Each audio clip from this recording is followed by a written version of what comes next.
How to use Alibaba.com Help Center to find buyers FAQs fast. Hi everybody and welcome back to our channel.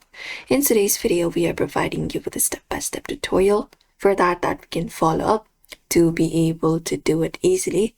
So let's just dive right into the video and get started. For that, we can start by going to Alibaba.com first of all and logging into our account if we're not logged in. And we can look at this account option in the top right corner and start going to the Help Center directly.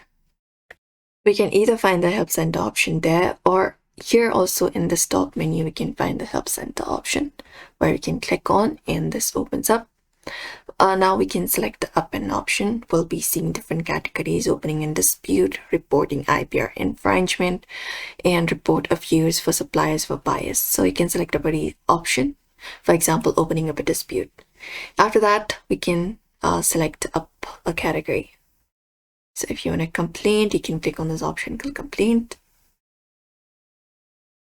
and there we can guard for it. We can click on the option called start sourcing. All orders, click on start sourcing, or basically go to the FAQ section, and there you'll be finding different kind of categories. You can click on the category that matches your questions, and you can browse to the FAQs available or use the search bar as well. And you can use specific keywords in the search bar like product name, order number, or dispute, and you should be finding top FAQs in each category that you can look out for, and they usually answer the most common buyer questions. And that's it. So for now everybody, we hope this video was helpful. If it was, give this video a like and subscribe for more.